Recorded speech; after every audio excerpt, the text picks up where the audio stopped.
that's a different story. But and I was raised in labs and watching. She would come home smelling like formaldehyde because I would go to the work and see her work with cadavers and organs and tissue and all this kind of stuff. So that stuff doesn't freak me out. But yeah, and so she is very successful. Speaks 3 languages. She's the most qualified pathologist in the U.S. that I've heard of. When you walk into her office, her current husband is a computer engineer, so you think he's got a ton of degrees. Well, you walk in and the wall's littered with all these degrees, and over here's his on this wall. All the others are hers. So I've got that work ethic to look at, and I've chosen a business that she didn't approve of. So I've got to prove to her that I can do it, and I've got to prove to my son that these sacrifices are worth it, and I can make it and make everybody proud. Because everyone's like, it doesn't matter what people think. Don't worry about, this is the business of what people think of you. You will live or die based on what people think of you. And also, I have people to where it's deeper than that. I need my son to know that the sacrifices I made were not because I'm off partying. So I do care what he thinks about me, so I try to work very hard so that he's proud of what I'm doing. So that's, and also at this point, I'm in the business, I've gone so long, I don't know how to do anything else. So I gotta keep going. I hope I do. Yeah. It sounds like your family is a major influence on you. Who else has really influenced your work, your life? My family is a major influence, but what's weird is I'm not that close to them. I see them in their life as a capsule, and I'm able to look into it. That's the Asian way, that generation. We're not, like, there's a bond, but it's not like on the Caucasian side of my family, the German side of the family, and all that stuff. The whiteys. It's not like over there where it's like, they're pretty close, and that's weird to me, and I'm always the odd man out. But other inspirations, voiceover-wise, like Chris Sabat. He's a very talented voice actor. In fact, when I was starting out, I said, man, I need to channel the Sabat. Other voice actors that impressed me, Mark Hamill, Kevin Conroy, who I just did a con with. As far as on-screen actors, Gary Oldman, Al Pacino, before he started just sitting back and just taking the money. And Anthony Hopkins, same thing. Just those greats, because I was raised by movies and raised by video games and things like that. And so when I do that with my son now, it's a little different, because when I did it, I was by myself, just parents fighting, working, but I do it with him. So we play video games together, we watch movies together. So it's a little bit different spin on it. So, yeah.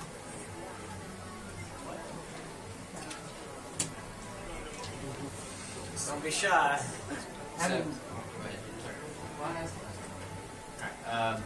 Out of your characters, which one have you had most fun actually voice acting? They're all a blast. I think the roles that are the most fun, just across the board, are the ones that involve properties that I was a fan of. So like Street Fighter was fun. Call of Duty was fun to do that because I'm a fan of the Black Ops series. Final Fantasy was, everyone knows Final Fantasy. It's cool to work on those things. And what's bittersweet about it is that I work on those, and then there are these other properties in this different level that I want to get to.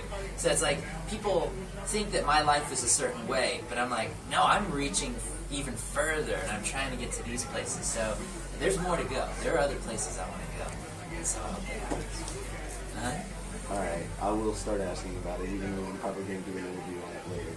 Star Trek Continues. How did that come about? Star Trek Continues. So Vic is a very huge fan of Star Trek. Huge fan. He's the most knowledgeable person I know of. He does panels where you try to stump him on trivia from the original series. No one can beat him. I did once, but I cheated. And so he said, well, I'm going to create a fan series, but I want it to be the most professional fan series that anyone's ever seen.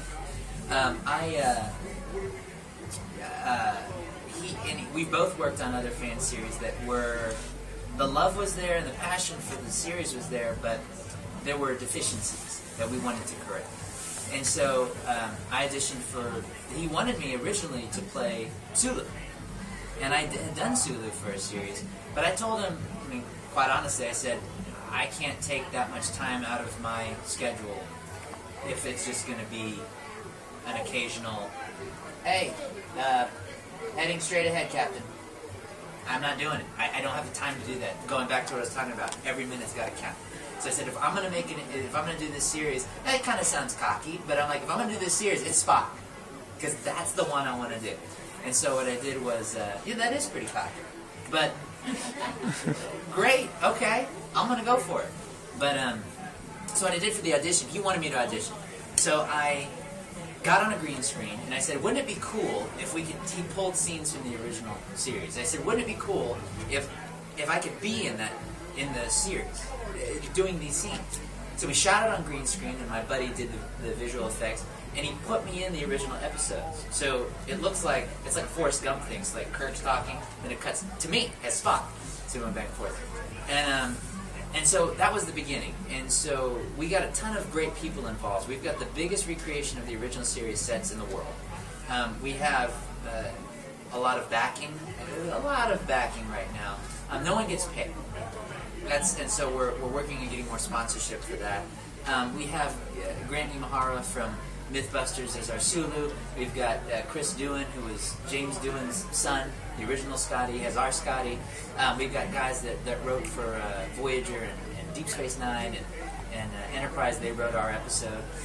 We've got a next gen cast member who is the voice of our computer. We've got a guest star. Our first guest star villain is a guy who is reprising his role from the original series. So 45 years later, this guy's popping up again. It's really cool. For visual effects, we have the guys that supervised development on visual effects for every Star Trek series, the exact people. We had the model, the original CBS model, when they remastered the series of the Enterprise, was our Enterprise. But the visual effects guys like, we can make it better. So we have a better Enterprise that's built from the ground up from a guy that I wish I could say his name, because it's like, what? It's pretty cool. There's a lot of people that are involved with this project, and we all do it for the love of it. And I'm excited to see where it goes. I think it's going to take off and go places. I know that Brent Spiner has seen some of it, and he loves what he's seen. And Jordy's seen it; he likes it. So everyone's seen it, and we're screening it. We're debuting the first episode at Phoenix Comic Con in May. I wish I could be there. I'll be in Puerto Rico at con. But original Chekhov and Uhura are going to be there to watch it, and Shatner will be there also. So it'll be fun. John Delancey is the one that pointed me there, so he's seen it too. Hey, oh, he has? Yeah. What did he think? He was like, you got to check out what these kids are doing. And I was like, oh. Awesome. I was like, when Q tells you to do something, you do it. When Q says something, cool, I didn't know that. Yeah. Next time, I'll have to hold it and ask somebody. Yeah, so it's fun. It's fun. It's our boots are made from the guys that made the boots for the original series. We have the exact blueprints of the original tunics, the material and all that. So we have recreated those tunics. Everything is very, very detail oriented. So no expense has been spared. It's a huge production. It's 10 days of shooting. We shoot every day. It takes me 3 hours to get into makeup, to get into the ears, an hour to get out of them. So it's a lot. I'm the first one on set, almost the last one to leave. So it's exhausting, but it's worth it. It's worth it because I think it'll go places. You had a question? Is there a character type that you've not played yet that you really love? And if not, is there one that particularly you do enjoy? You know, I've had the great fortune of playing pretty much every archetype.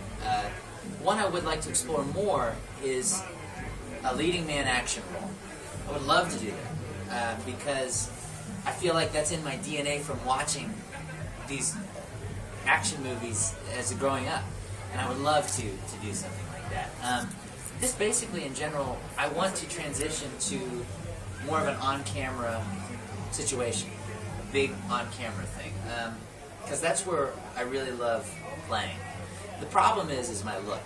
I look very odd. Like and the agents tell me this. They're like, you have a strange.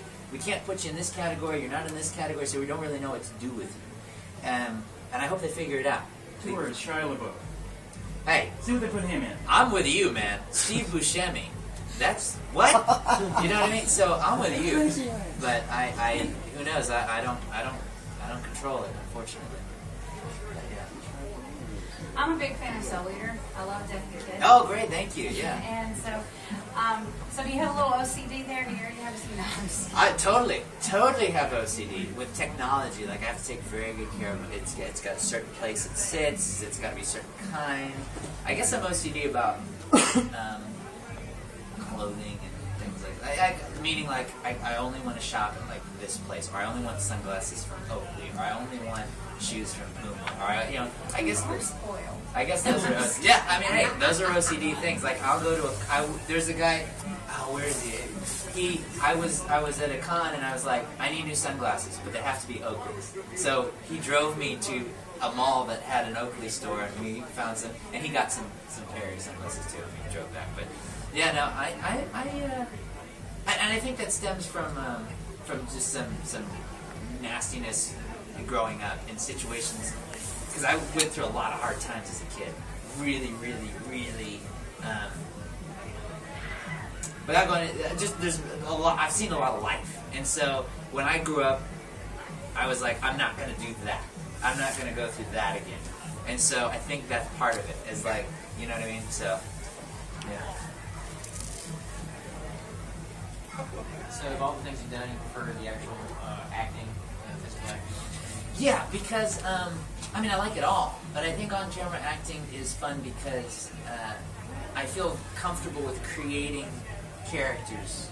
And now with voiceover, you get to play characters that you wouldn't normally play. Like when I just did it the other day. I played an old man. He's in his like 70s. You won't normally get to do that on camera, but I don't know. There's something about being on set and doing takes time and time again and getting it better and building a character and sitting in the makeup chair, and it's very comfortable. I love it because I've grown up with it, and so voiceover is actually the thing that I've done the least of as far as years go compared to the other stuff. So I think it's kind of part of that comfort zone. Yeah. What about improv? Do you have a lot of fun doing improv? I think cons are all improv.